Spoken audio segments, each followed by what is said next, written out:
Hello guys! For today's video, gagawa tayo ng overnight oatmeal. So, pwede nyo itong gawin sa gabi kung gusto nyo kung gusto nyo gawing breakfast. Anytime naman pwede nyo itong kainin kung anong prefer ninyo. So, ngayon, prepare ako. Gusto kong kumain bukas ng umaga ng ganito. Or, depende kung anong oras ako magutom bukas. So, may ingredients ako dito guys. Ito yung mga ingredients ko. Number one is yung almond milk. Pwede ring milk kung gusto nyo. Ito yung yogurt ko guys. Ito yung unflavored, yung original lang. Wala siyang sugar, wala. Kung may Greek yogurt kayo, pwede rin. Itong chia seed. May chia seeds ako dito guys. Yan, chia seeds and flaxseed. Kung meron kayong ganyan, pwede na. Kung meron kayong ganyan, mas okay. Pero kung wala naman, okay lang din. It's optional. Kung may chia seeds lang. Ayun. So, meron ako isang banana. And then, meron ako oatmeal. Ayan siya, overnight oatmeal. So, ilagay na tayo dito ng 2 cups. So, depende sa inyo kung gano'n karami. So, pag nalagyan ko ng konti, parang mga 3 cups. 3 cups. 3 tablespoon. Ayan. Pwede rin kayong gumamit ng yogurt na yung gatas. Masarap din siya. Ito guys, kasi wala siyang tamis. Hindi siya matamis. So, wala akong makitang Greek yogurt dun sa grocery. So, ito na lang kinuha ko.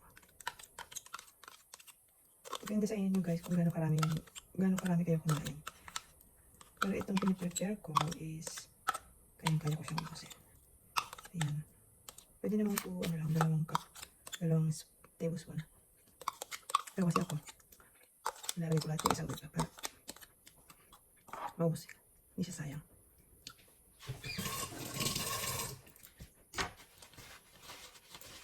Ganyan lang siya guys. Very simple. So, ang purpose ko guys is bukas ko na siya ilalagay kapag kakainin ko na siya para fresh siya. So, meron akong banana or meron din ako dyan ng blueberry. Depende kung anong trip mo kayo ilagay. Kung gusto mo namang both, pwede rin. So, ayan. Lagyan ko din siya ng 1 tablespoon. Try nyo to guys. Ano siya? Makaka-lose ng weight and matagal kayong gutumin. Kung nagtatry kayong diet. Ayan. Ganyan lang siya guys.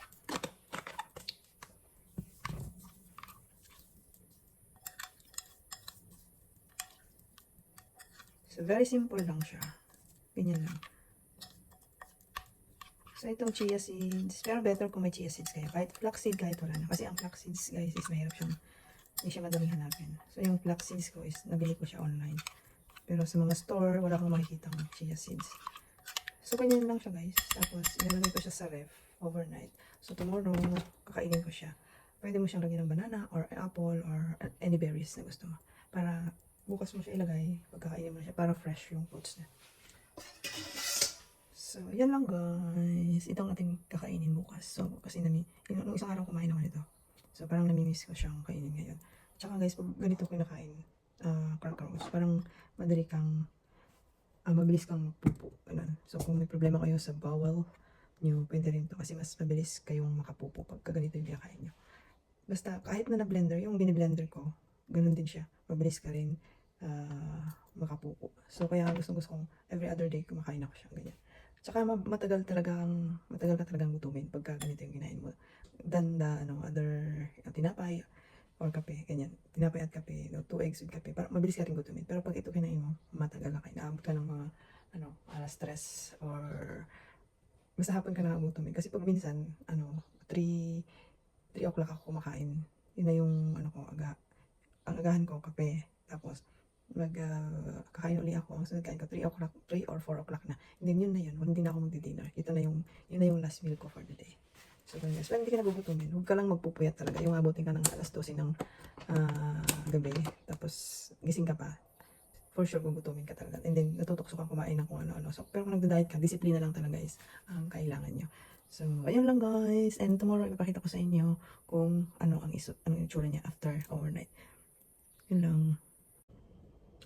So, ayan na guys.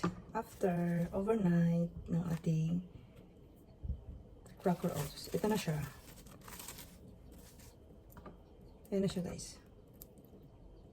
Ano na siya, malapot na siya. Kasi yung chia seeds is umaalsa siya. So, gagawin natin, ako'y nagugutom na. So, may saging ako dito. Ngayon natin imimix yung prutas natin. Any fruits na gusto nyo ilagay, guys. Pwede. So, ako madalas na inahalo ko lang is saging and or apple.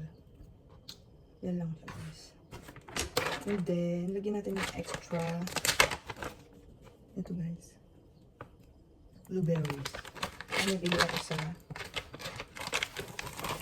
frozen to, guys.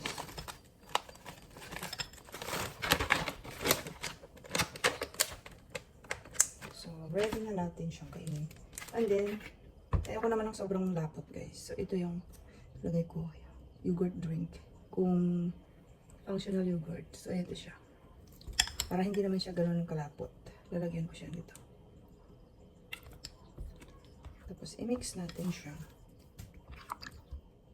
Para hindi siya gano'n. Wala kasi siyang... Pwede rin naman yung, dagdagan nyo ng milk or yung nilagay natin kagabi yung tawag doon. Yung walang lasa. Wala siyang lasa. Almond milk. Yun. Lagi ko nakakalimutan. Almond milk. Pwede niya siyang dagdagan sa umaga. So, para hindi naman siya ganun kalapot. So, ayan. Ganyan lang siya, guys. ready ng ating pagkain.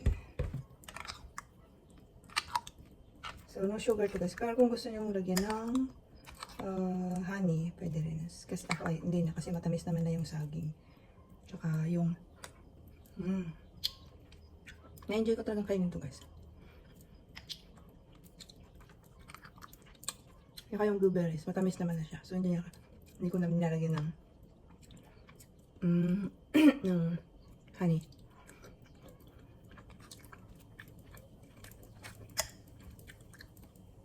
So ganyan lang siya, guys. Very simple. So, ito ng ating overnight oatmeal. So, yun lang, guys. Thank you for watching. Kung gusto nyo, try nyo din para matikman nyo. Promise, guys. Hindi lang siya nakaka-lose ng weight. Maganda talaga siya sa ating katawan. So, yun. Thank you for watching. Don't forget to like and subscribe my channel. Bye! Let's eat, guys. Ito ang aking overnight cracker oats. May banana, may blueberry, may chia seed, and flaxseed. Yun lang, guys.